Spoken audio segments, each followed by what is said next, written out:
Joe Tilley's Great Canadian Sports Show is brought to you by DKI Canada.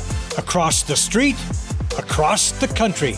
Our guests today, two former big league goalies and teammates, Gary Smith and Ken Lockett, Axe and Spider, and they've got some stories for us. Joe Tilley's Great Canadian Sports Show coming up.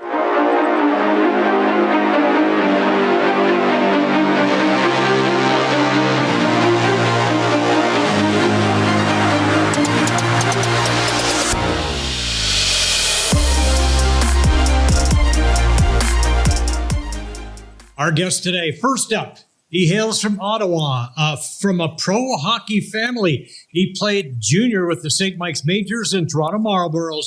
He won the 1964 Memorial Cup. He won the Calder Cup with the Rochester Americans. He played in 17 pro seasons in the NHL, WHA with Toronto, Oakland, Chicago, Vancouver, Minnesota, Washington, Indianapolis, Winnipeg. He won the Avco Cup. He was an NHL All-Star, co-winner of the Vezina Trophy, and played on the last lease team to win the Stanley Cup, Gary Axe Smith. And from Toronto, he played in the IHL for the Fort Wayne Comets, the OHA with the Owen Sound Mercuries. He played in the CIAU with the Guelph Griffins, in the AHL with the Baltimore Skipjacks, in the WHA with the San Diego Mariners, and in the NHL with the Vancouver Canucks, and he set a Canucks record with a 184-minute shutout streak. Ken Spider Lockett. Gentlemen, welcome to the program. Great to have you here. Thank you. Great introduction. Thank you. Happy to do it, my friend. It's the old ring announcer boxing days coming out of me. Gary, I'm going to start with you. You grew up in Ottawa in a hockey family. Your dad, Des, played in the NHL, and your old brother, Brian, also played in the league. I knew Brian, and the late Brian. I was a sports reporter in Toronto and sports anchor in Toronto, and Brian was a sports anchor in Ottawa. And we missed some great guy, and that was a sad tale. But how did you, Brian being a forward and Des being a defenseman, how did you end up being a goalie? Well, I used to play street hockey with Brian and his friends, and they were 4 years older than me, so they had to stick somebody in the nets, and so I enjoyed being in the nets. And basically, when I was a kid, I somehow got some goalie pads, and I used to skate up our street on Renfrew Avenue, and there was a rink at the top of the street.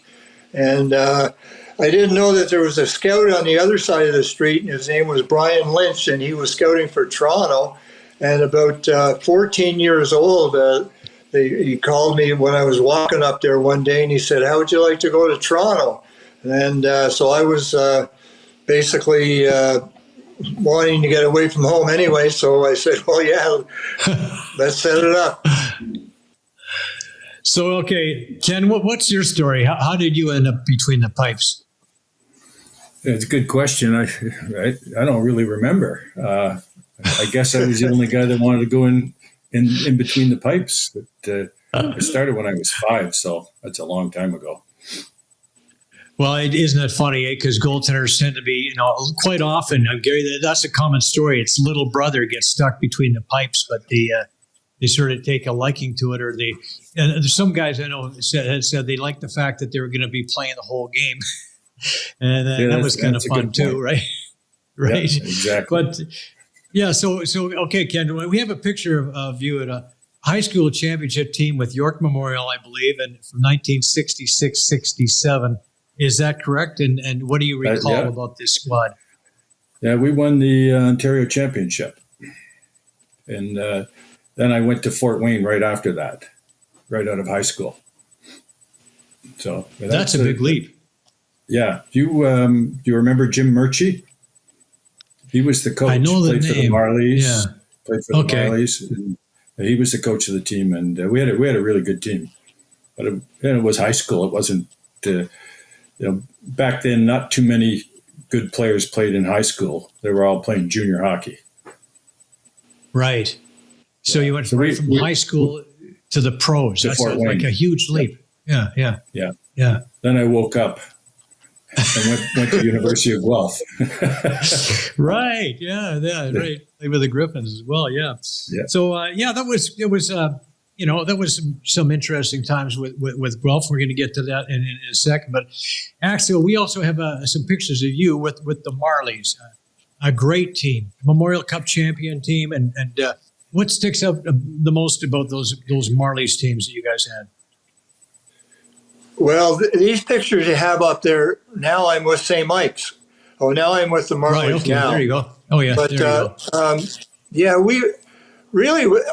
We played, when I came to Toronto, I was about 14 or 15, and they had Cesar Maniago playing Junior A with St. Mike's, and Jerry Cheevers was playing Junior B.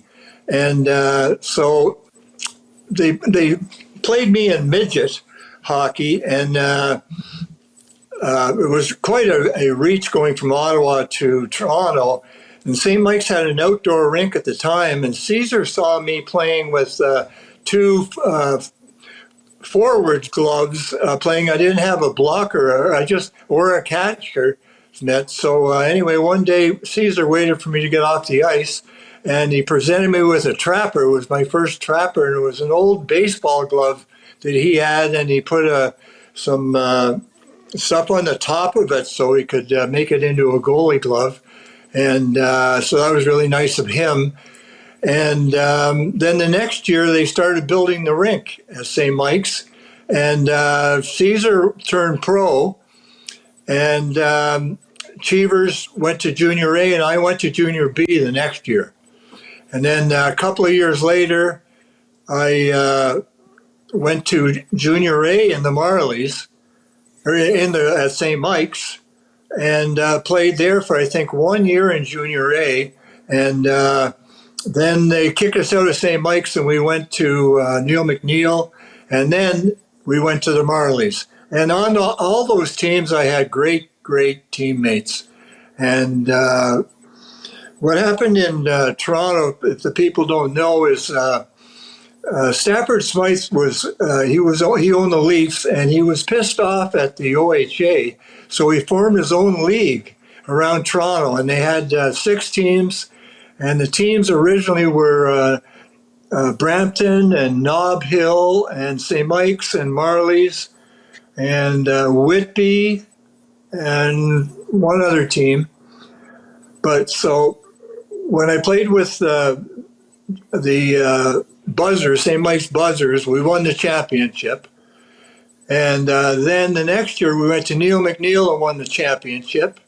And then so he went back into the OHL the next year, and he took the best players from our whole league and he put them on the Marlies, and then nobody could touch us, basically. Wow. So that's how that evolved. Yeah. Right. Well, so they called you the Wanderer, among other things, for your propensity to leave the crease at times. But know what prompted you to want to go for a little bit of a stroll? Yeah, I can see that right now. It's a nice picture. Well, Jerry Cheevers used to do it too. And in those days, I saw Cesar Maniago, when there was a delayed penalty, go to the other end of the rink and score a goal. He just stood next to the net, and somebody passed him the puck, and he scored, because if the other team had touched the puck, then they couldn't score. But then they changed that rule. And then so the reason I kind of got semi-famous for it in those days is I played a game for the Leafs and against Montreal on Hockey Night in Canada deal. And I remember buying my parents a TV, color TV, because if they were going to watch me play, they could watch me play in color. And everybody was at my house in Ottawa that night. But the first period, they got 4 or 5 goals on me, and only 6 teams in the league. And I kind of thought, well, this is going to be my last game in the National Hockey League. So what am I going to do to make people remember me? So I caught the puck, and I held on it for a bit. And so I remember Cheevers, the way he used to go. And I just bolted by the two forwards that were close to me and dropped it, and I only had to beat one defenseman. And that defenseman was J.C. Tremblay, who never hit a guy in his life. And so I made it over their blue line, and Gump was in the net, and I thought maybe he'll let me score because that would have been a big deal. The Forum was rocking. And anyway, JC came over and hit me. I said, "What is this?" As I spun around, the first time I saw Punch pulling down his hat over his head. And the second time I saw Ralph Backstrom was going in the empty net. And Marcel Pronovo made the nicest save I've ever seen in my life, saving a goal and not making me look any more like a worse fool than I already was. And so it kind of stuck. I was in the minors the next day, but it kind of stuck with me. And I can remember they sent me down to Victoria Maple Leafs, which were in the Western League. And one night I made 5 rushes, and I got 4 assists. And Millie, I can't think of his last name right now, but he played for the Leafs for Marcetta. Millie Marcetta scored 5 goals, and I got 4 assists. And the headlines was Smith gets 4 assists, and then they mentioned Millie. By the way, he scored 5 goals. Well, I would think that 4 assists from a goaltender has to be some kind of a record, you know? Yeah, Western Hockey League, so you can look it up. Sure. It was one game, 4 assists in one game. I guarantee that's a record. Yeah, no doubt about that. So you were on the last Maple Leafs team to win the Stanley Cup. Tell us a little bit about no mask at all, of course, you and Bauer. What made that Leafs team special? Well, they were special, as everybody knows. It was their 4th championship in a row, I guess, or was it 4 and 5 years, something like that. Mm-hmm. Well, anyway, the first game when I got called up there, that's the second game playing against the Leafs, and Cournoyer, he really had my number. I had trouble stopping him. And but nobody wore a mask in those days. We didn't even know it, that we could wear one. And that's when when I made the rush. That was the next game against Montreal. And the rest of the team, everybody knows them. They're all famous. Johnny Bauer and Terry Sawchuk. They were both really great to me. I can remember one day Terry Sawchuk asked me if I wanted to go for lunch. And lunch turned into a long day. And I went back to his house because I was staying in the hotel. And the restaurant that we went to for lunch was close to his apartment. And he forgot his keys, and he had to climb into his kitchen window to get in. Terry Sawchuk. I'm in the National Hockey League, and I'm with the greatest goalie that ever played, and he has to climb into his kitchen window. So, they were great. And Bauer, of course, was such a great guy. Oh, yeah. The first year in Leaf training camp, I was his roommate, and he'd get home before me always, and the only places I would see him was in bed or in the bathtub taking with salts, Epsom salts, relieving his body. But he was a great guy, and he treated me great. And then the other guys used to shoot on me, and they kind of take it easy because they could score on me at will. So anyway, but I didn't play in the playoffs, but I was around practicing with them. And the big deal is I got to go to the party for the when they won the Stanley Cup at Stafford Spice Place. And Pete Stemkowski set up with this date called, they called her Messerschmitt. Her name was Ruthie. I remember that. Ruthie Hoffman.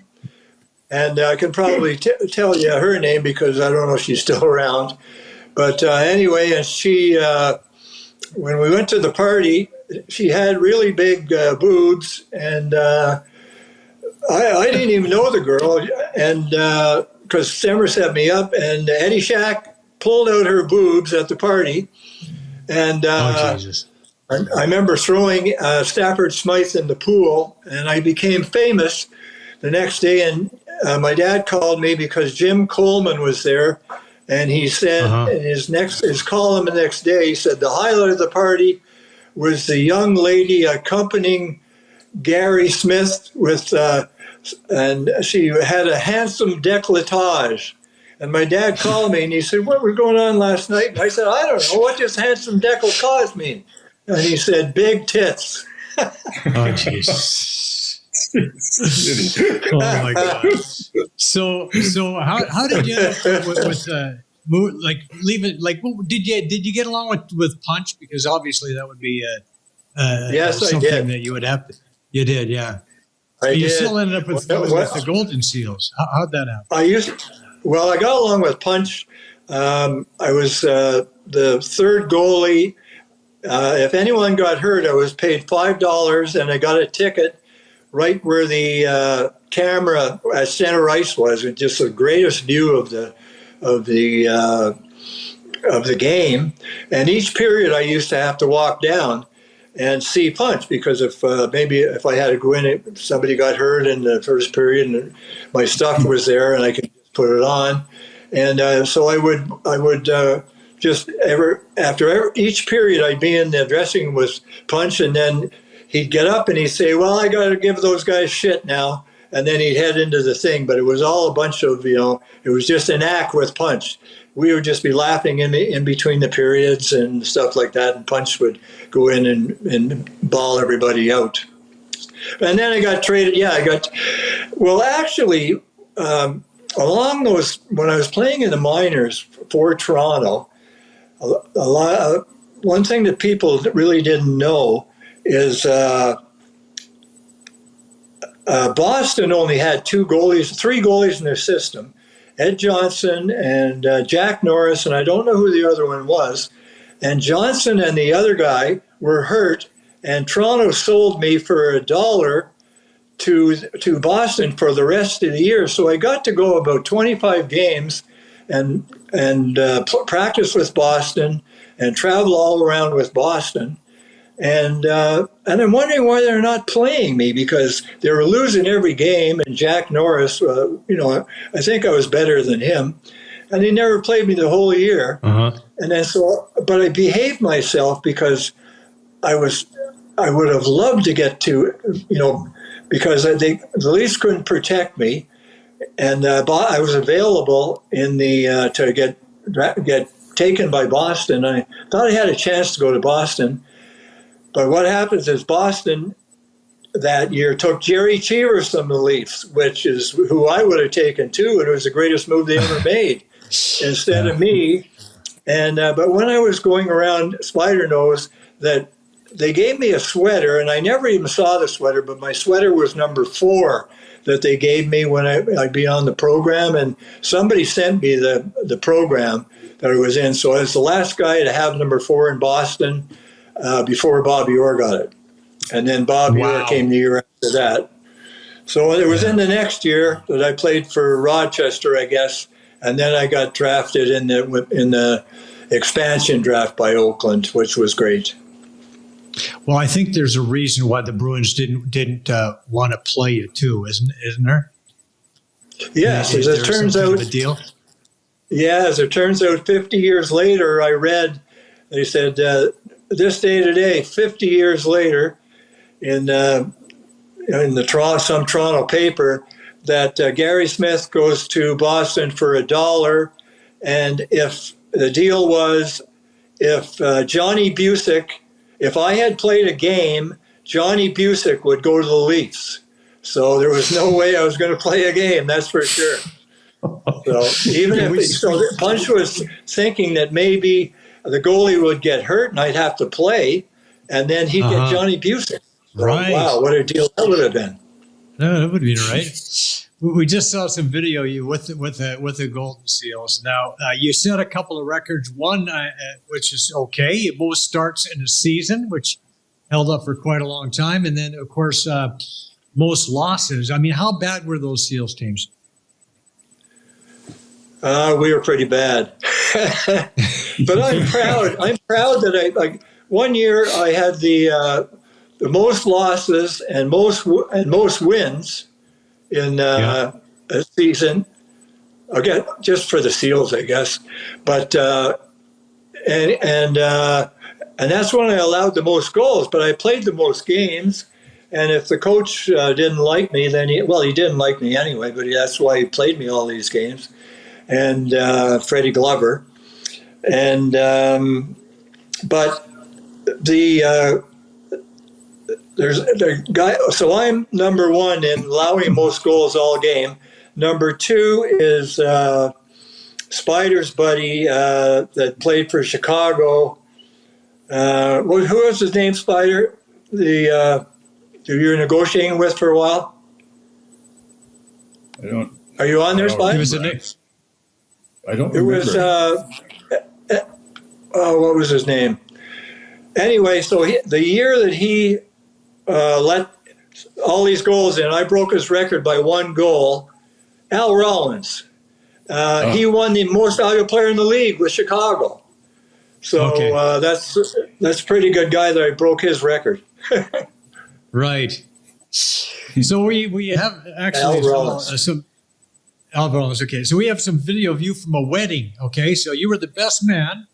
I believe it's Mike Walton's wedding. The video also includes Brian Conacher's wedding. It's from between periods during Hockey Night in Canada when you're way back. Many members of the Leafs were on hand for this occasion. Kind of like a royal wedding for Toronto Maple Leafs fans, wasn't it? It was. It was fantastic. It was at a church right by St. Mike's. So there's Conn Smythe there. Yeah. And Conn Smythe was a Protestant, and Mike Walton was a Catholic. So it was a real big deal that Conn Smythe let her marry his granddaughter, which was the daughter of the Leafs ticket manager.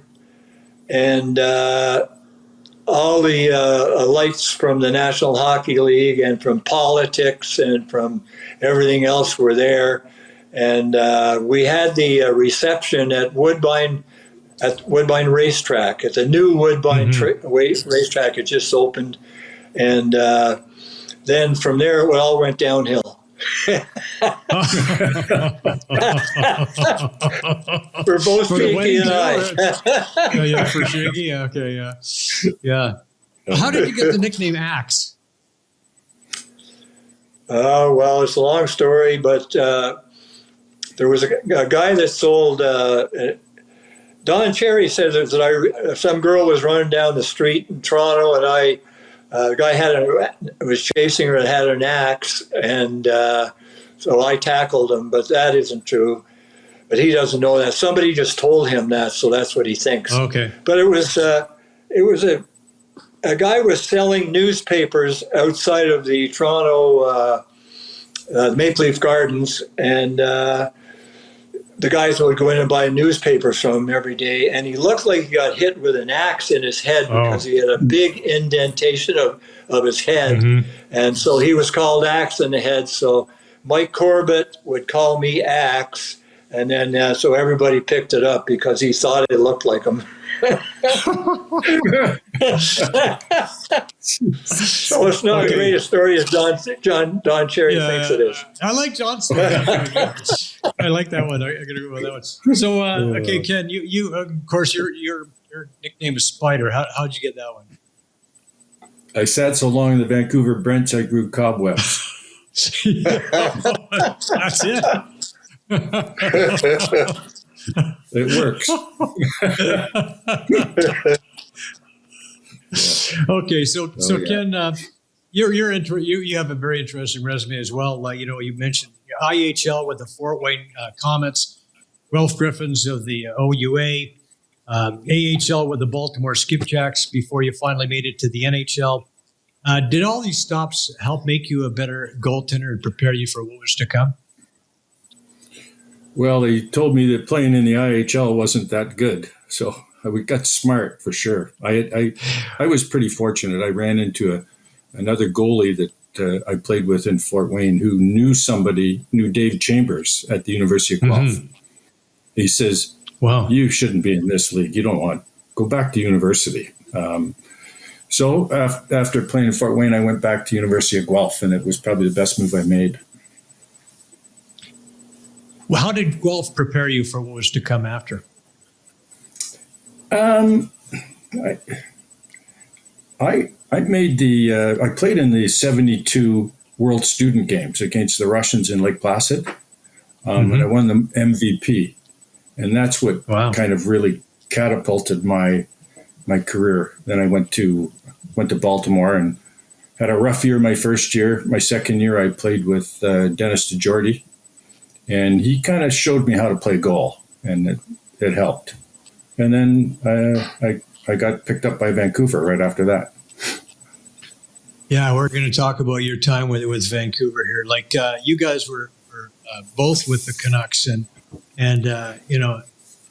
that team gave the Habs all they could handle back in the 1975 playoffs, and we'll bring you in here too as well, Gary. So, Game 5 of the quarterfinal series, it's you in goal facing Ken Dryden, but I know as well as Spider got some time in that series as well. It's making some terrific saves by both goaltenders. Montreal won the game 5-4 in overtime, and it was a tough series to lose, but I guess Guy Lafleur got credit for that goal. But you had such a huge series. Do you guys think that was a series that the Canucks could have or should have won?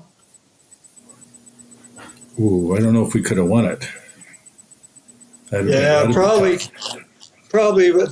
If we would have gone 7 games that long, it would just be they would have beat us anyway. If we would have taken them to another game, because they had so much depth. They had they were a hell of a team. Yeah. They had 10 Hall of Fame players on the team, and they were just too much for it. But we did have a good team, and really good team. Everybody played as best as they could, and then we just got beat by a better team. We got some footage here. Yeah, I've seen this, and the first 2 goals they got on us. Whenever I was watching it, I would just turn it off because I was so far out of position in the net.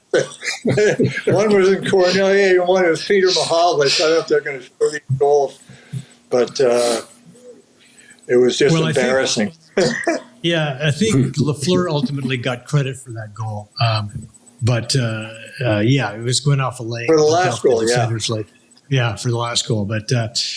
So but a lot of fun. What was it like? What was that team like? Well, tell us about the camaraderie and playing. It was Harry Neal, wasn't it, running the show back then?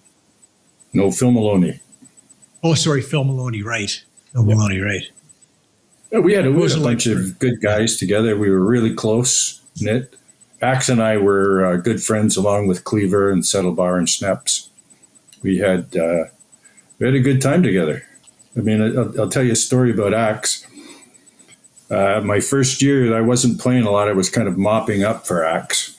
And he came to me. We were playing Kansas City. He came to me. He said, Spider, you got any bonuses? And I said, yeah, I got a $5,000 bonus for playing in 35 games. He said, stay loose. We'll get you in. So we're winning 5-2. There's Kansas City gets a penalty and the face-off's in Kansas City end, and the linesman goes to drop the puck, and Axe is doubling over in the crease at the other end. There's 9 minutes to go in the game. and the trainer goes out and comes back, says, Maloney, Axe can't go. He's got stomach cramps. so Smitty comes out. Maloney says, Spider, get in there. I go in there. Craig Patrick gets the puck off the draw. He's not even at center ice. He flips it in, and he goes to the bench, and it just goes boom, boom, boom between my legs. 18 seconds. 18 seconds. Man. Out comes the hook. Zzz. Smitty's breaking up laughing. The entire bench is laughing, right? And Maloney comes up after the game and says, what the hell are you idiots doing? Smitty says, well, Spider's got a bonus for $5,000. Get in 35 games. I thought I'd give it to him. He said, don't worry about it. I'll give it to him. And he did. He did. Oh, awesome. Yeah. Awesome. Awesome. Yeah. We Well, played. tell me- We played.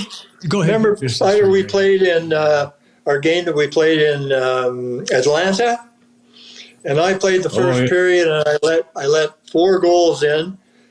So Maloney pulls me, and so Spider plays the second period, and he lets 4 goals in.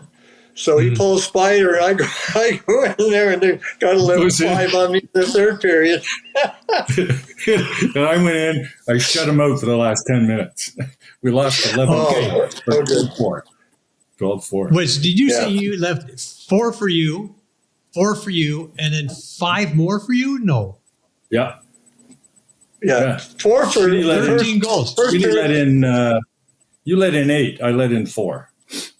Oh, okay. I So think it was. 12. I think it was only 11, Spy.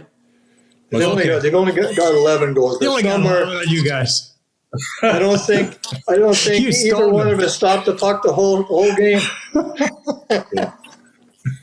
Yeah, Spider would relieve me often because I had many off nights that if I didn't have it, then Spider would get in there and change the directions of everything. God, we got to talk about Spider's great games that he had for his 2 shutouts in a row, almost 3 shutouts. I don't Right. know if you were going to ask him about that. Well, we're going to get to But, that for sure because, okay. because I mentioned that you also played in the series against the Habs, but you joined the Canucks in the rookie season, 74-75, and we talked about some of your exploits here, trading goals with Smitty here. But what did it feel like to get called up to the big leagues for you? You guys, it took a while. It was intimidating for sure. First of all, Spider had to make the team. There was like 5 other goalies there. There was me and about 5 other guys, and so we beat 4 other guys out for that job. Yeah, it was intimidating, but I felt at home the very first time we went out because Axe had a bonus for coming to camp at 209 or under, $1,000 bonus. He came in at 209, got the grand. It was gone that night. Oh yeah. Yeah. So The money was gone, Spider. I put my weight back on. I think I was 223 the next day. Well, you finished the season. Actually, finished the season at 247. Yeah, that's a true story. And he should have won the Hart Trophy that year. Right. He should have won the Hart Trophy. Yeah. Well, you got some votes. You got some votes. You should have had. Yeah, I got 2 votes. So we saw some video there from you against the Blackhawks. The NHL game of the week against Blackhawks. Hawks outshot you guys 37-23, but you put on a big performance, Kenny, in a 4-3 victory. That's the one where Axe got hurt. I don't Axe know. got hurt? Did Axe get? Is that what happened? Yeah, I got hurt. That you came in and saved the show, Spide. Right, Okay. Yeah, I think it was like a CBS game or something, game of the week, and it was big. It was a big one. Yeah, 34 saves in that victory. And that's when we were fighting for first place with them, and we went right down to the wire. And that Spire got his 2 shutouts in the last 3 games of the year. Let's talk about that, Spider. What was that? It was a record that held up, I think, until Roberto Luongo finally broke it. Yeah, many years later. But tell us about that streak, and tell us about Axe got hurt. I can't remember when you got hurt, but it started, I think, in L.A. I played in L.A. You were hurt or something, Axe. I don't remember. I had bad groins all through the year, and they were getting worse and worse. So I basically said to Maloney that you better go with Spider because I couldn't play basically, and so you came in, and the rest is history. You came in and proved that anybody can get hot for 184 minutes. Yeah. I don't know. It's pretty tough for me. Shutout streak. And again, we saw some highlights from that Chicago game, man. You were on fire. We have a mutual friend, Blair Murdoch, and he told me to ask you about the long-term deal with the Canucks that you thought you had agreed to, Spider. Oh, geez, when that happened, that was the second year I was playing, and Smitty, I don't know where I don't even think you were on the trip. Oh yeah, you were on the trip. We beat Montreal in Montreal, and that was a Saturday night game. We were going to play the Leafs on Wednesday. So we stayed in Montreal and we practiced Monday, and then we flew to Toronto. And during the practice, Maloney, the GM coach, comes up to me and says they'd like to sign me to a new contract, a 3-year deal, and it was big money compared to what I was making. And I said, "Great. When do we sign?" He said, "As soon as we get back into Vancouver." I said, "Great." So we go to Toronto and we're having a couple of beers. I think it was Monday night. And all of a sudden there's an announcement that the Canucks have traded a first round pick for Kurt Ridley, another goalie. And it was interesting. And then my father had bought 75 tickets because I was supposed to play in Toronto on Wednesday. And then they made that trade and they threw Kurt Ridley in. Right. And Kurt played really well. I think he was the first star of the game.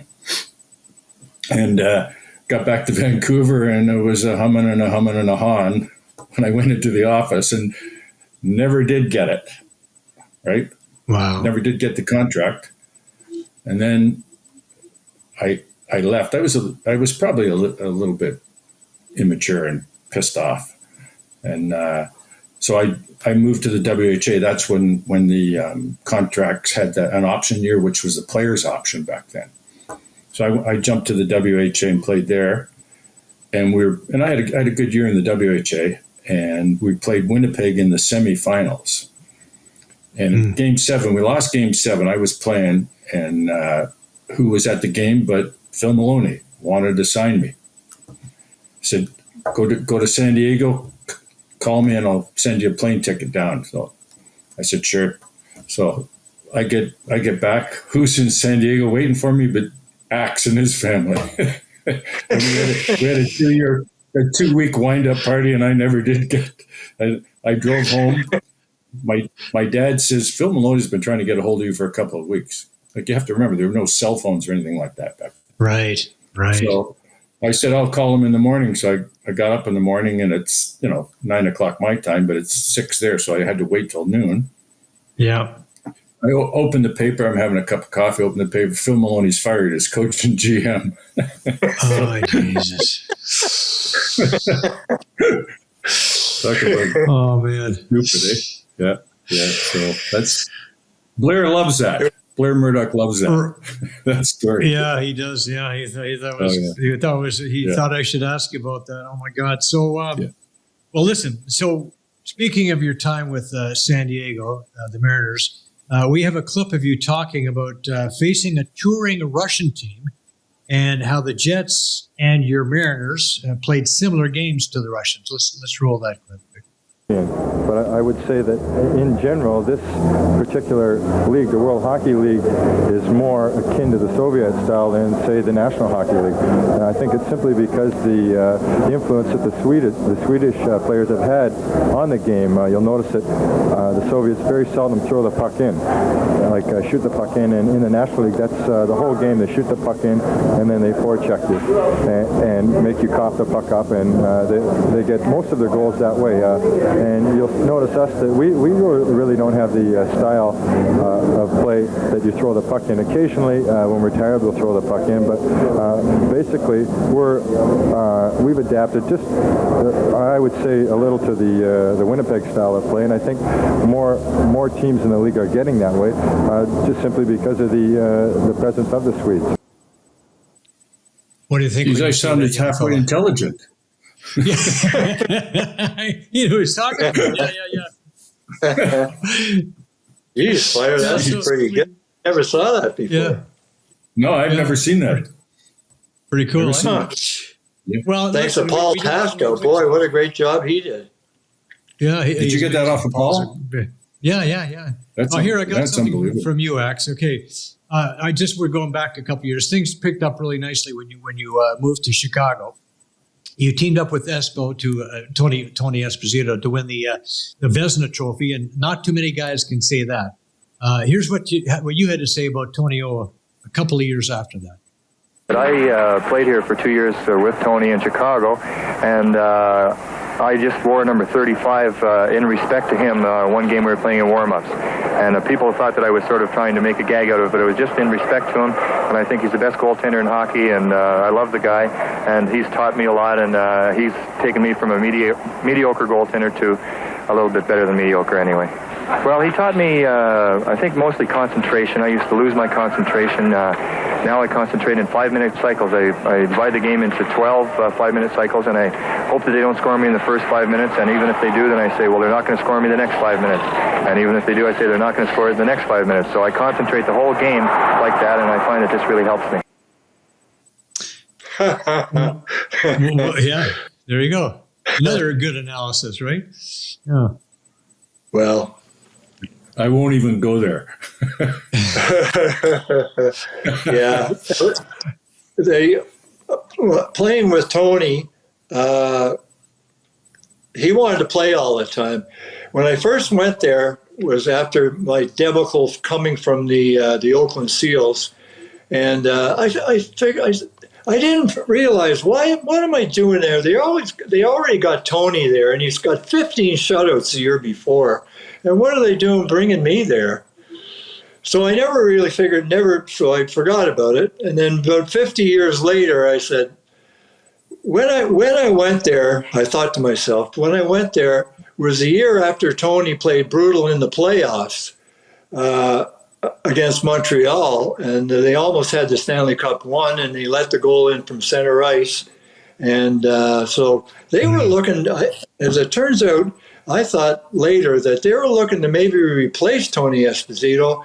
And if I had have gone in there with the attitude that I wanted to play all the games, things would have been a lot different. But I went in there with the attitude, because I was coming from the Seals, that God, thank you that I don't have to play all these games. And, I was happy to play 25 games. And because Billy Ray told me one time that when I first went there, I think 5 shutouts or 4 shutouts in my first 9 games. And Tony went to Billy Ray and he said, I can't play this way. He said, I've got to play all the time. So Billy Ray said to me, he said, yeah, you're going to be back now. And so I was fine with it, but I should have gone in there. I had one chance, and I never really said this before, but I had one chance to take over from him. In the playoffs, the first year that I was there, Tony played poorly in the first 2 games against the Rangers in the semifinals. And Billy Ray came to me and said, you're going to play tomorrow night in New York. And I played great in the game, but I let one bad goal in. And I lost the game 2-1. I got second star on the night, but we lost the game 2-1. And the bad goal I let him, they didn't play me in the last game because we were down 3-0 then. And we went back and the Rangers beat us at home. But if I had won that game, I think things would have been a lot different. And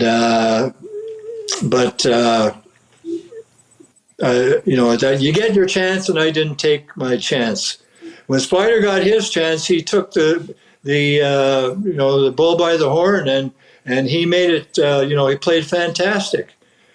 And when Kurt Ridley got the chance to go there and play, you have to take advantage of it. And it's something I didn't do, and I rather have a good time and kind of take it easy. But I should have really gone for it when I went to Chicago. And but anyway, you got to live with what happened, and that's that. Yeah. I guess we all have regrets. Ken, what would be something you regret? Yeah. What would be some I regret? I don't regret anything. I think it's all. I don't regret that either, but I just should have done more when I was in Chicago. Yeah. Well, you guys playing together with the Canucks. Tell us about some of the characters on that team, and what I guess we'll start with you, Spider. Who in that team do you remember thinking like, wow, this guy's different, or special, or whatever? You mean in terms of talent or fun? Well, sure. I mean, when somebody, there's players that you're popping in your mind that stick out in your mind for a variety of different reasons, I suppose. But well, we had Donnie Lever and Smitty and myself. We went to Hawaii after the season, and Ronnie Settlebar and Harold Sneps came. But there were all the guys were really good guys. And I guess our big star offensively was Lever and Ververgaard. And Smitty stood on his head for 70 games, and that's what made us a good team. What about you, Smitty? Who are some of the characters? Yeah, everybody was great on Vancouver. I remember Harry Sneps was a rookie coming in, and we're practicing in Victoria, and we were staying about a half mile or a mile away from the rink at a hotel there. And so we had to practice twice a day. And I didn't know who this big kid was. I just happened to be walking out and walking back to the hotel with him. And I said, where'd you play last year? And he said, he played in Edmonton and or Portland. But he was from Edmonton. I think he played in Portland. And so he told me that he got drafted by the Canucks. I don't know, his second round or something like that. And we walked back, and I could tell he was a really nice guy. And got to the hotel, and he said, it was between practices, and he said, do you want to go for a beer? And I said, yeah, I'll go for a beer. And we went downstairs in the hotel for a couple of beers, and then went back for the second practice. And I said, wow, this guy's going to be great. And he sure was. And all the guys, Lever was great. I roomed with him for a couple of years, and Spider, of course, and we just had one guy that we used to try to play tricks on, Bobby Lalonde, that everybody used to try. Newsy Lalonde, we used to play tricks on him, and I don't know, he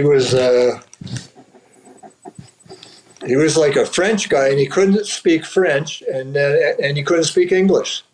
So all the guys used to make fun of him about that. So, and all the guys, Andre Boudria, what a great guy he was, and he was our captain. And Mondo and Kearnsey, and all those guys are good, really good. Really, well, I screwed it up there because at our Christmas party that year, when we were having the good year, apparently I said some bad things to our owner's wife, Mrs. Griffiths, and apparently she was the owner of, her dad was the owner of Dr. Ballard's dog food. Have you ever heard of them? Oh, of course. Is it still going, Dr. Ballard's? Anyway, apparently she came up and she was talking to me, and she said to me, well, I'm the daughter of Dr. Ballard, the owner of Dr. Ballard's dog food. And apparently they say that I said, oh, well, I knew that. I saw your picture on the can. And basically, oh, geez, there it is there. And so anyway, Phil Maloney called me in his office. It was December 23rd, and December 24th, he called me in his office, and he said, we got to apologize for this. And so I went in there and was having a beer with Maloney in his office, and we were writing down funny things like But I don't know. And then we'd rip it up, and we'd have another beer and stuff like that. But they just said that I got to get out of there. They need me out of there. So this was the year after we had the good year, and so I was out of there, and everybody eventually, all the guys that were on my side that we were hanging around with, same thing happened to them. Like they traded Lever, they traded Beauregard, and Spider went to the WHA, and I don't know, but all the other Boudreau went somewhere, and they got rid of me, and then they got rid of all the guys that were making the team a really good team. And so I don't know what happened when I left, but if I wouldn't have done that, and we would have been together 2 or 3 more years, then I think we would have maybe had a shot at a division title. Yeah. So anyway, I don't think I'm smart enough to say something like that. No, it was maybe not one of your smarter moves. What the heck? It was a good move. I was there. I mean, listen, it's we sharp, had too much fun. It's the wit is there, that's for sure. But the timing, I don't know. Yeah, It was quite so you're fun. actually, you also got a chance. Sorry, go ahead. Just thought. You were you going to say? Me? Oh, anyway, It was me or Axe? Yeah, I was going to ask Axe. Okay, so you got a chance to play in the WHA as well, and at Indianapolis with a kid named Gretzky, and of course as well you got a chance. Tell us a little bit first of all what it was like playing with Gretzky in those early days. Well, of course, I didn't know who he was. He was just a kid that came up there, and it was what happened is when I was in Washington, I was playing with Tommy McVie, and he decided to go with the younger guys. So I didn't play for about 30 games and didn't dress or anything like that. But I'd always go to the dressing room after games, and when they go on the road, and see if I was going on the road or not. And I wasn't going on the road at all. I was just stuck at home. And so basically, one game I went down there, and I said to McVie, am I going on a trip? He says, you haven't caused any trouble or anything, and you always show up on time. And he says, yeah, I'm going to take you on this trip. So he gives me Bernie Wolf's ticket to go on the trip. And so I go on the trip, and we're playing brutal Cleveland. And so this guy that was the savior there, Jimmy Bedard was his name, and he was losing every game, and he was brutal.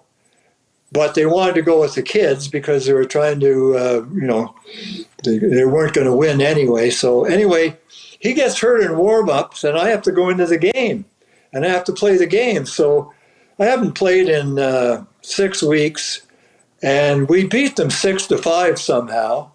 So I say, okay, they're going to start playing me again. And then I go home, and the next week, I'm not even dressed, and I'm up in the stands and stuff like that. So I said, screw this. And Louis Nanny got the job in Minnesota as GM. Mm-hmm. He went from player to GM. So I called Louis Nanny, and I said, Louis, could you get me back to Minnesota where I had played the year before? But Ted Harris didn't like me, so they didn't invite me back the next year. And he says, we're going to play in Washington next week, and I'll go and I'll talk to Max McNabb, and I'll ask Max what it would take to get you back, and if we can get you back, we'll get you back, because I was a friend of Louis. And so anyway, he goes in, he sees Max McNabb, and he says, what it would take to take Gary Smith off your hands? And Max said, if you'll take Gary Smith off our hands, we'll pay half his salary, and you can have him for nothing. and so he said, okay.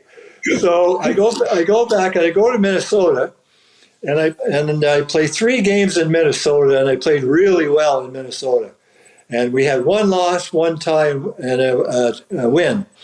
And so Louis comes to me after the win was in St. Louis, after the game, last game. He says, everybody was gone. He says, Axe, he says, what are you doing? He says, we're trying to tank. We want to finish in last place so we can get Bobby Smith.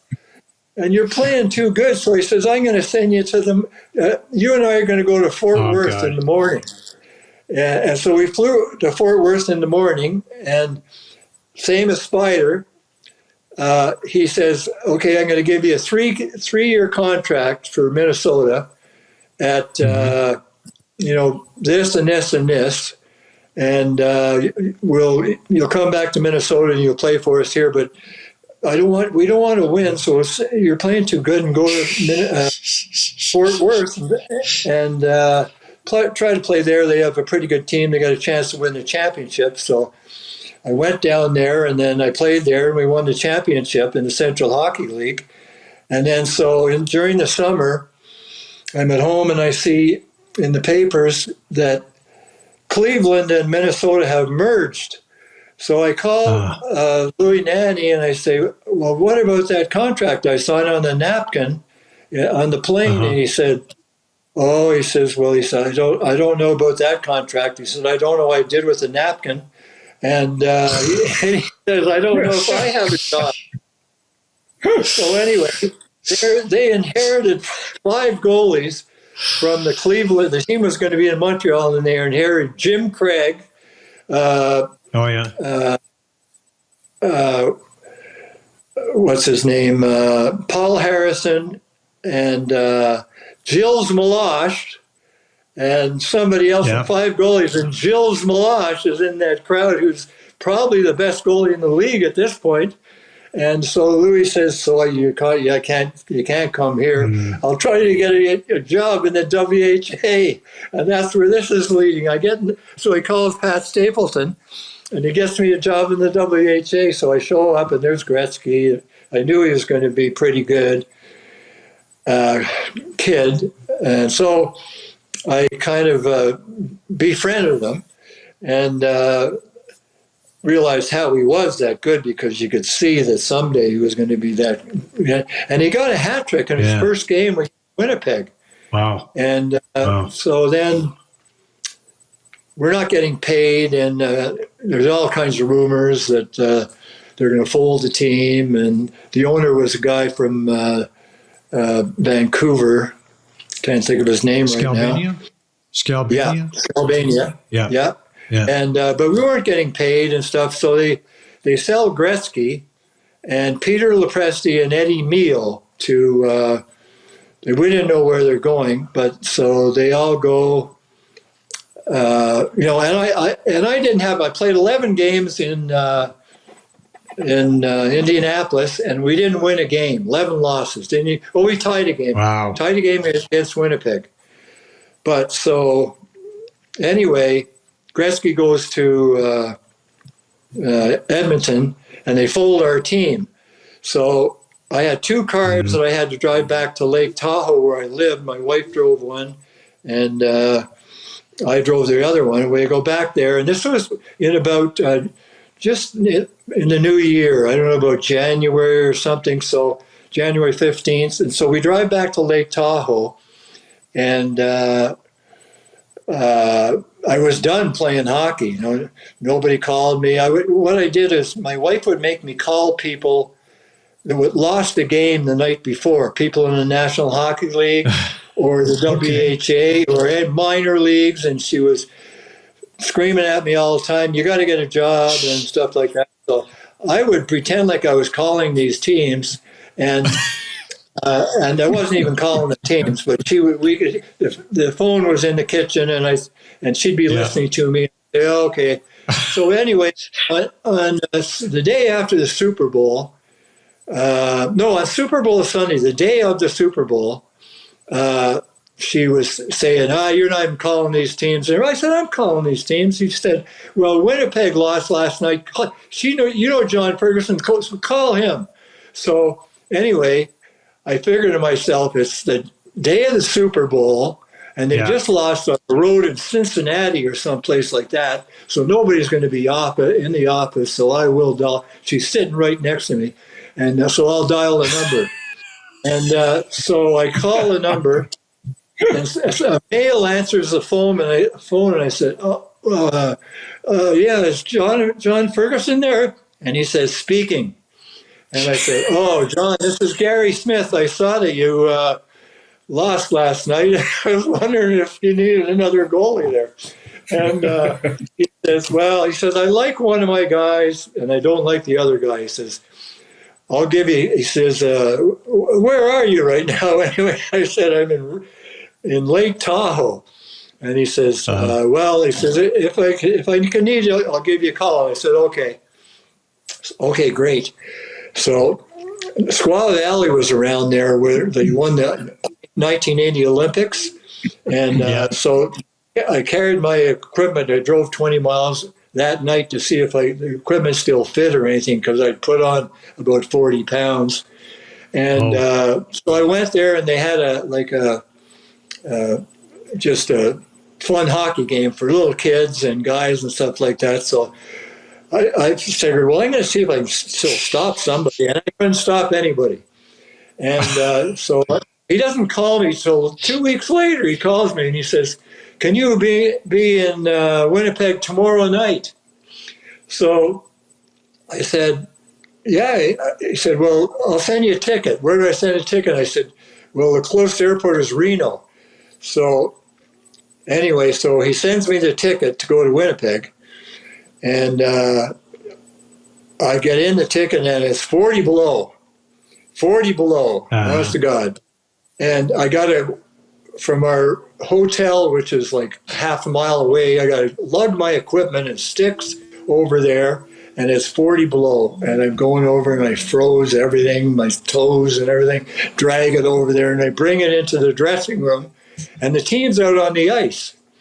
And so I didn't know. I went to see the trainer, and he was a great guy named Bill Bozak, and he had Lars Erik Schuberg, who I didn't know, but who was a fantastic defenseman from Sweden that Spider could tell you all about, as good as anybody who was playing in the National Hockey League.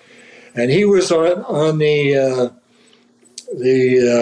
trainer's table working on, as it turned out, an Achilles heel.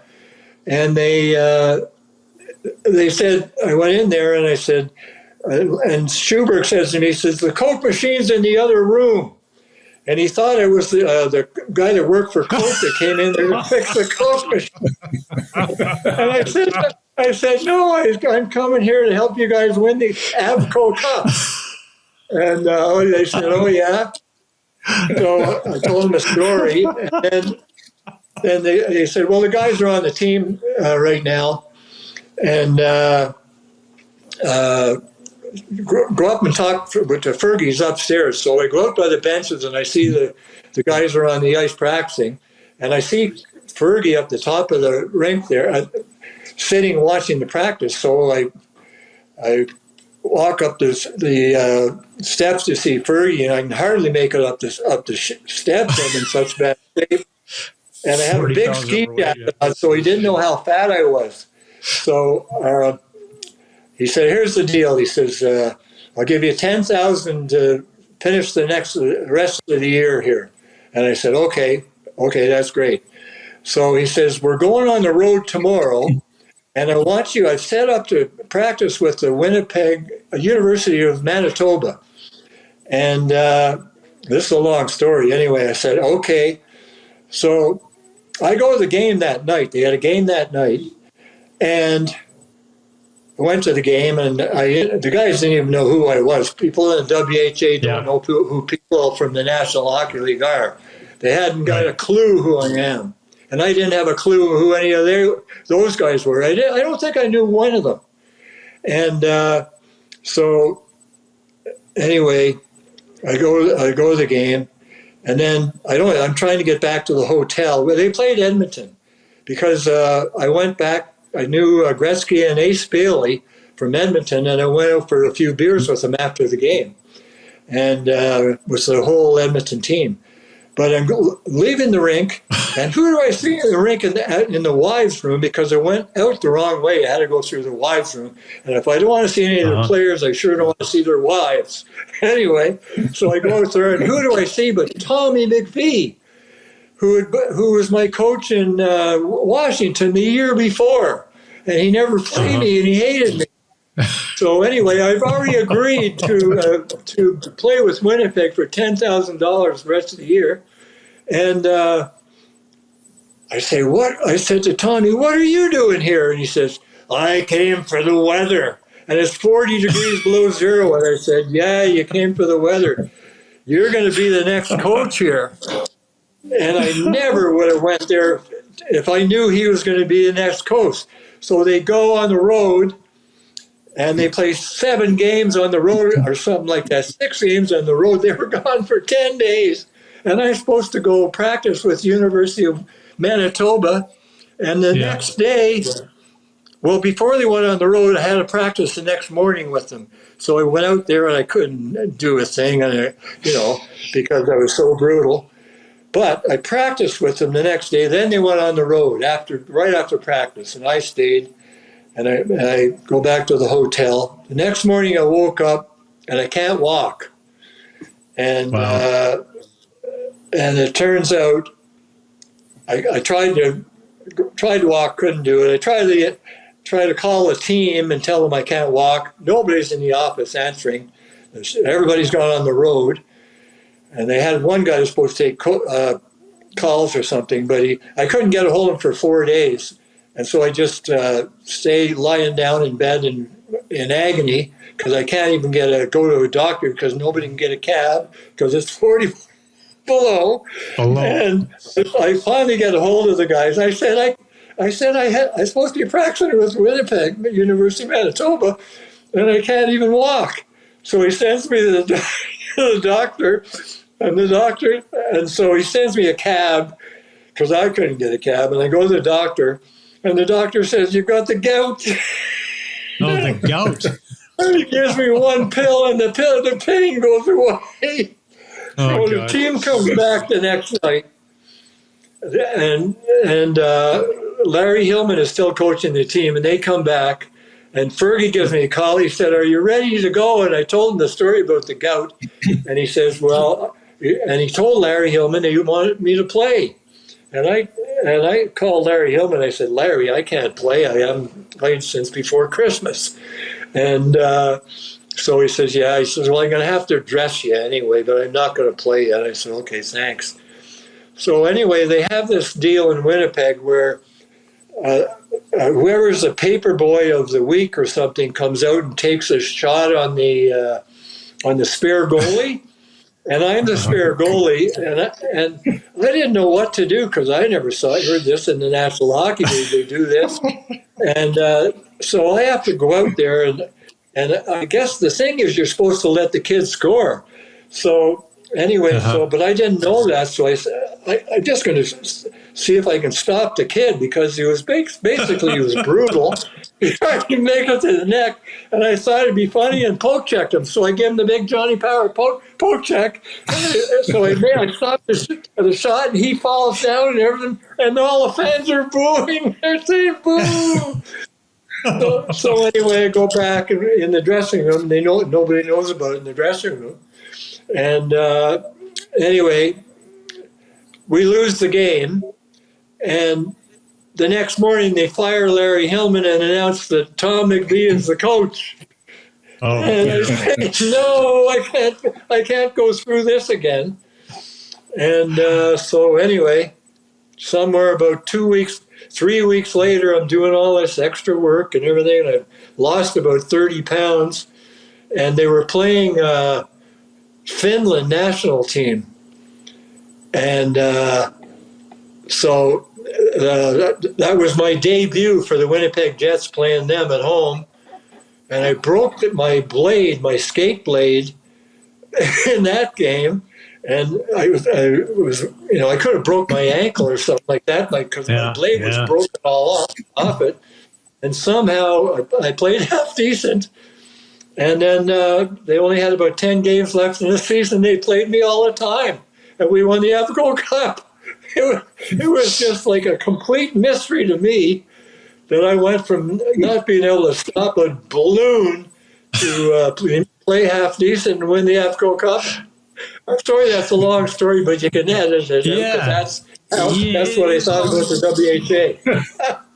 Yeah, it's a long story, but it's a great story. So we did see a little bit of video of you in a Jets uniform when we were talking about Gretzky back there. Oh, yeah. We'll roll that again a little bit. So here, you're playing for the Jets, and you win the Avco Cup. You're absolutely catching fire. Everything's working out for you.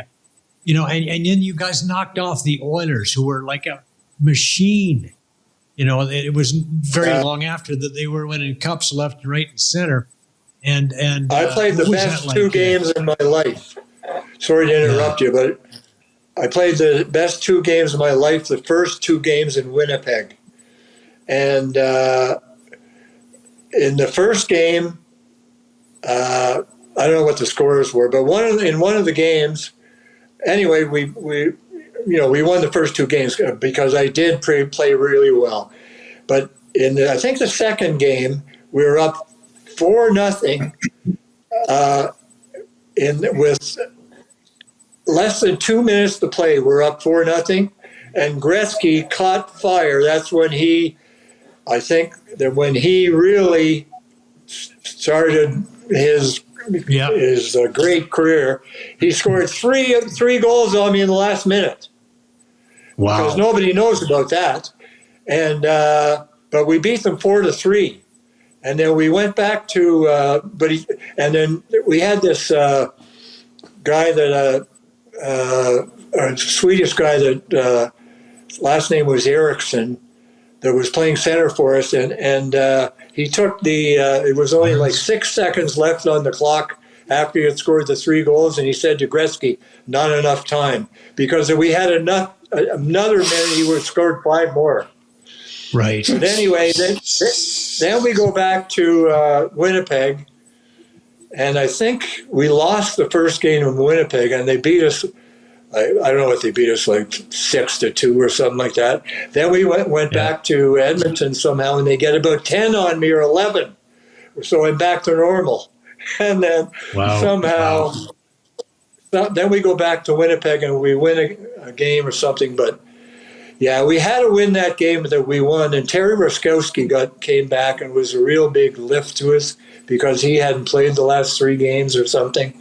And we played really well in that game, but if we would ever went to 7 games, then we never would have won it, because it was just because I had nothing left. And basically, we would have to put somebody in. Yeah, and the career ended just shortly after that. Why was that? Well, then I went to back to the National Hockey League, and the National Hockey League, the Canadian government, because I had been in Canada and then in the States and stuff like that. So I went and I was playing for $10,000 in the WHA for the rest of the year, and I got the $10,000 because the Canadian government didn't know I was doing that. And then the next year when I went to the National Hockey League, they realized that I owed them some money from income tax, because when I was with this Vancouver, and the guy my agent that I had there, a guy named Edmund McMullen, had stolen all my money, and Oh, Jesus! And it was supposed to be involved in movies and making a movie, and we got the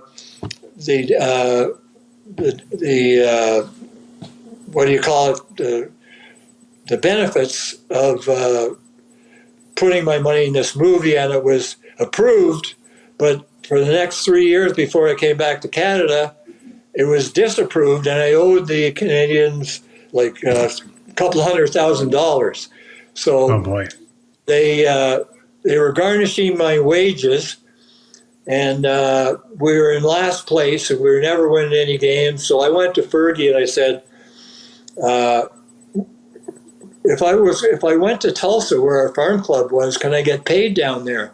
And he said, I don't know. He says, I'll ask our accountant if he can go down. And so he says, yeah, you can get paid down there. So I said, well, can you send me down there? So nobody knew that, but that's why I went down. And I went down to Tulsa, and I could get paid down there. And I was living in the United States, so I could get paid down there. And then I went back to Lake Tahoe, and I haven't been back to Canada since. No, I didn't. I didn't play hockey in Canada. I went back after my divorce. I went back to Canada, and I had to pay them for the next 10 years or something. So it's all paid off. So the Canadian government, I don't know.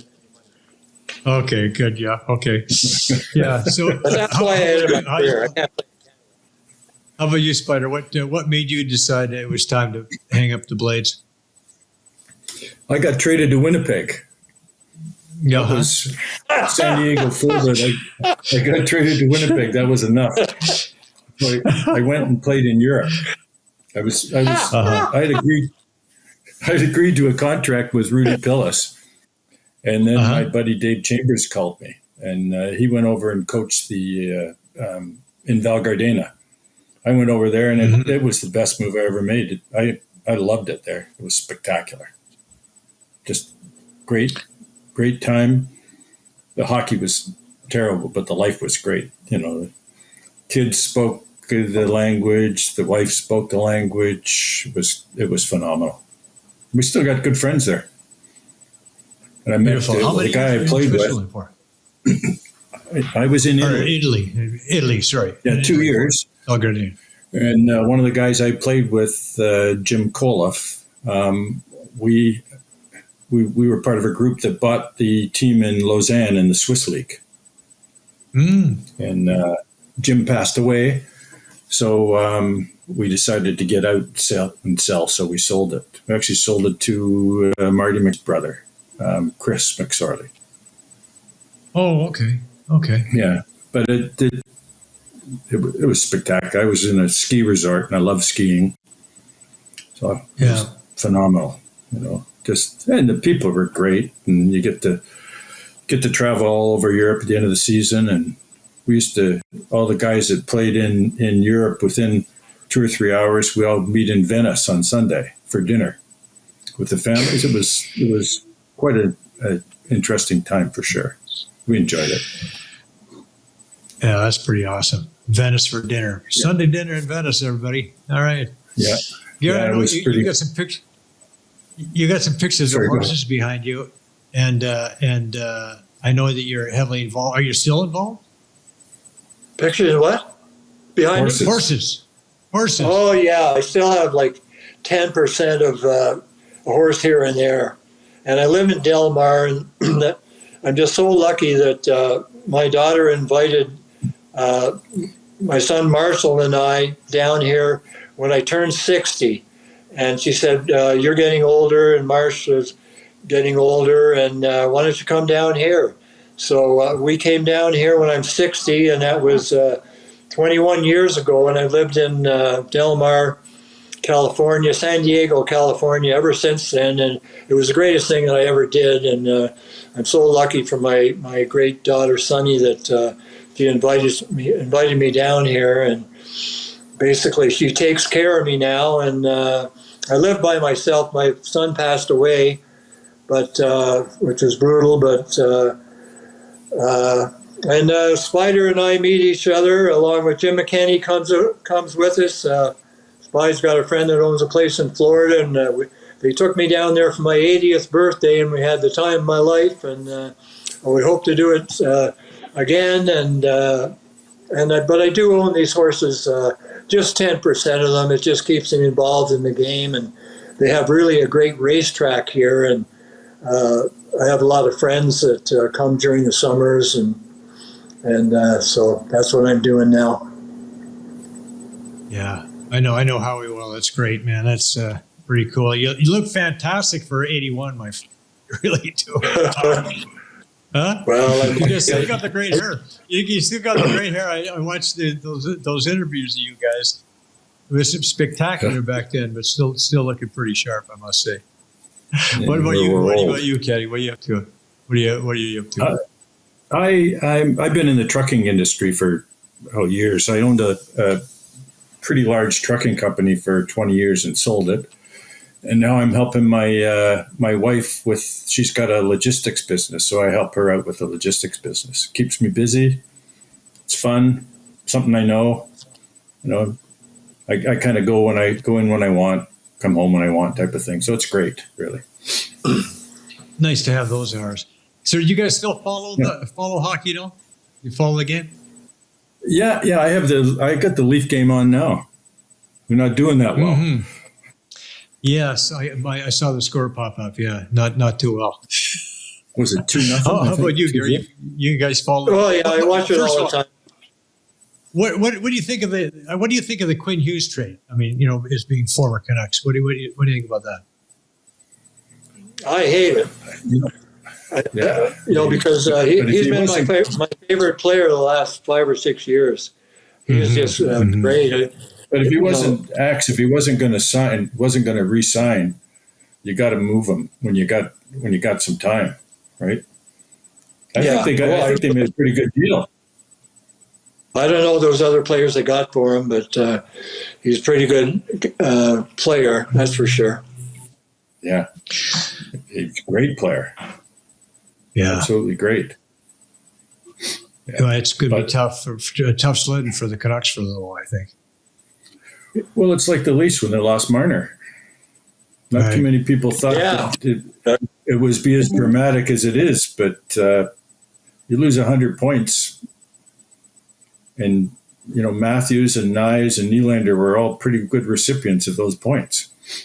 So, yeah, that was they should have got him signed up when they had an opportunity to do that, because I think up until the playoffs last year, I think he would have signed. And I think he would have been happy to come back to Toronto, but all the repercussions of losing again really weighed on him, and that was tough. But how can you? But there were those people who thought, we take Marner away from the team and we're somehow going to be better. How is that going to happen? You take 100 points off a team and it's going to be better. Their power play is ridiculous. Yeah, it's unbelievable. I mean, it was ridiculous. It was really good, phenomenal. It was excellent. They were third in the league, I think, weren't they, last year with the power play? Yeah, and now they're last. I love watching them. Like I have that NHL channel that you get all the games, and so I have teams I like to watch, and I loved watching the Leafs last year. That was amazing. The way they throw that puck around. Yeah. Mm-hmm. And now they're like a New Jersey team now. They play like the old New Jersey Devils used to play. Dump it in. It's terrible. Well, they haven't got the guys. They haven't got the guys right now. I mean, they do miss Chris Tanev, and they do miss Stoller's their goalie. But I think that it just doesn't look like the same team. And something's off. Where are you, Joe? Are you in Puerto Vallarta? I'm in Puerto Vallarta. Yeah, Nuevo and Nayarit, just north of Puerto Vallarta. We spend our winters here. Yeah, it's pretty nice. Are you next to Blair? Close to Blair? Yeah. I'm Is he there now? I don't know. Here? No, he's not. Our place. We're inside the golf course area. And he's just outside. He's in the marina, isn't he? The mall. He's in the marina, yeah. So we're probably, I mean, we ride our bikes everywhere here, right? So he's probably a 10-minute bike ride. But we see him all the time. We see him on the golf course all the time, him and Emily. It's good. Yeah, he put me in touch with you guys, and I really appreciate this. Thank you guys for giving me this time and sharing some stories. This has been incredible, and really appreciative. Thank you. Pleasure. Well, you're welcome. Great to talk with you. Great to see you, Spider. You're looking great, Spider. Good to see you, Axe. Yeah. It's good to see anybody.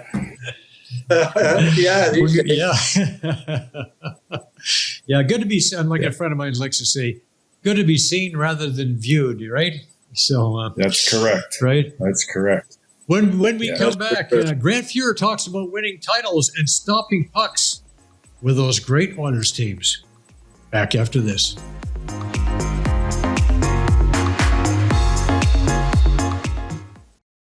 In 1992, the best locally owned restoration companies came together with one goal: to make disaster recovery better for Canadians. And to this day, DKI remains one of the only 100% Canadian-owned disaster restoration groups in the market. Fire, flood, or storm damage. When things go wrong, the right help makes all the difference. With the right tools and local expertise, we handle everything from emergency response to full-scale restoration, getting homes and businesses back on track the right way. Because a home is more than four walls, a business is more than a building, and recovery is about more than repairs. When you choose DKI, you're choosing a company that's put Canada first since 1992. Locally owned, nationally backed, Canadian through and through. Addiction Rehab Toronto, Toronto's #1 alcohol and drug treatment center. Saving lives, reuniting families. The only treatment center in the province to offer medical detox, treatment, sober living, and lifetime aftercare all in one place. Our unique and specialized programs are designed to equip our clients with the tools to successfully lead a life of dignity, respect, and purpose. Let us help save your life or your loved one's life. Call today for more information or to facilitate an intervention. 1-855-787-2424 or visit addictionrehabtoronto.ca. Hearing loss doesn't have to mean missing out. At Hear Canada, we help you take charge with a complimentary hearing assessment, because confidence starts with clarity. Discover hearing aids, accessories, and expert care at your local hearing center. Not sure where to start? Our Hearing Health Guide has the basics for you or a loved one. It worked for us. Book your free assessment today at hearcanada.com. Conditions may apply.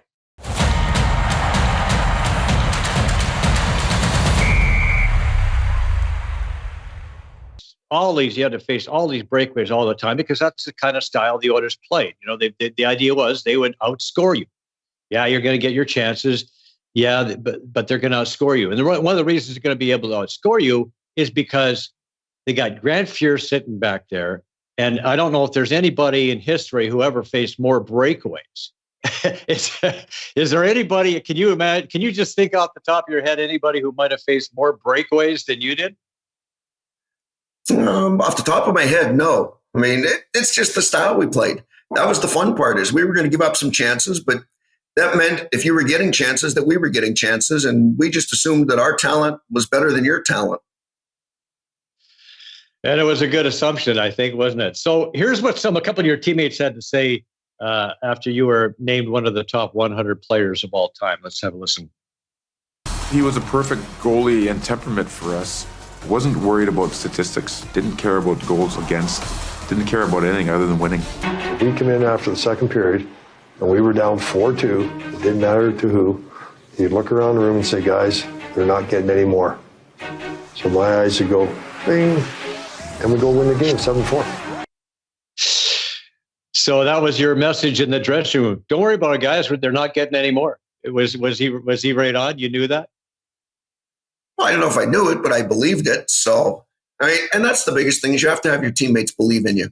So whether it's salesmanship, whatever it is, that's the key, is if they believe that, then we still freewheel and play a little bit differently. And fortunately for us, we ended up winning a lot of hockey games that way.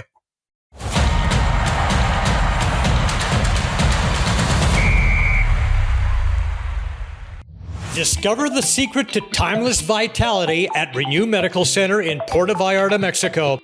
Our specialists unravel the science of aging, tailoring plans to defy its effects. Experience cutting-edge regenerative therapies such as stem cells and exosomes, addressing aging at its core. It's a wonderful spot, and I highly recommend it for whatever you may need, whether you just want to feel better, you want to look better, have basically a quality of life, just to ramp it up a little bit as we age. Liberate yourself from aging-related concerns. where accountability, technology, and passion for regenerative medicine converge. Begin your path to peak health and wellness with us. Schedule your appointment today at renewpv.com and elevate your quality of life. Parents, what's the biggest fear for kids 10 to 14? A future they think they can't handle. At Believe, Become, Be You, we know confidence in the future is a habit we can build.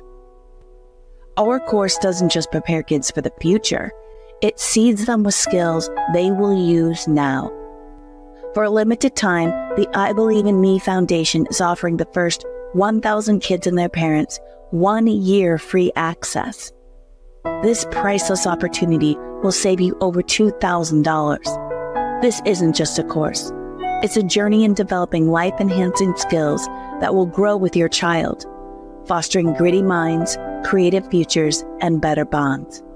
Get signed up now at BelieveBecomeBeYou.com. That's BelieveBecomeBeYou.com.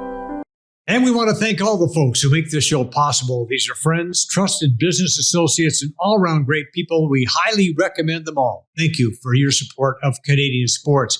A reminder that the show is available on iTunes, Spotify, wherever you get your podcast from. Also, check out our shows on YouTube. All of our past great shows are on there. Clips, shorts, like and subscribe. It's free.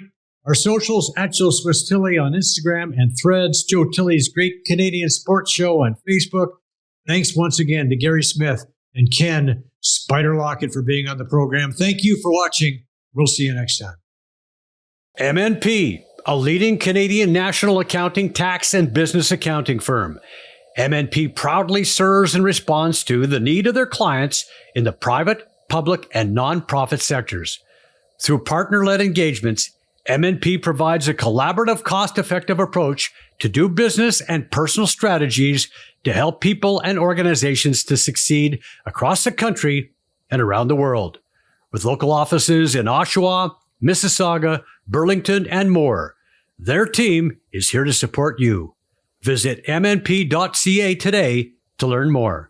Brian Gribben Insurance Planning, helping you solidify your financial future. At BGIP, what we do that's unique in the marketplace is we show people how to spend and enjoy their money in their early years of retirement without the fear of running out. Also, we're able to do this without you having to change financial advisors. Please look us up at bgip.ca today. Let's book a 30-minute phone call to see how we can bring value to you and your family in your planning. Call Brian today for all your retirement needs. We did. 905-686-5678. Joe Tilley here. My wife Penny Claire and I recently took an amazing trip to Egypt and Jordan with Trip Oppo. And here are our top 10 must-dos. Last but not least, we relaxed at a luxury resort and took a dip in the famous Dead Sea. This beautiful resort was a perfect way to cap off our incredible adventure in Egypt and Jordan. After days of exploring ancient ruins and bustling markets, it was wonderful to just kick back, put on a little mud, and soak up the sun by the Dead Sea. Oh, I almost forgot to mention the amazing cuisine in Egypt and Jordan. Don't forget to try the delicious local food like mouth-watering Egyptian barbecue. And the best part is that our Trip Oppo tour includes almost all of the meals, so you can indulge in the local cuisine without worrying about opening your wallet. I would highly recommend that you book your next trip through Trip Oppo. Call them today. Rooted in 60 years of tradition, Sleepy Hollow is a private golf club with a friendly community of members just minutes from Toronto. With mature trees and rolling fairways, Sleepy Hollow provides a challenging and enjoyable experience for passionate golfers. Enjoy great golf, amazing dining, and a picturesque patio second to none. Visit SleepyHollowCountryClub.com.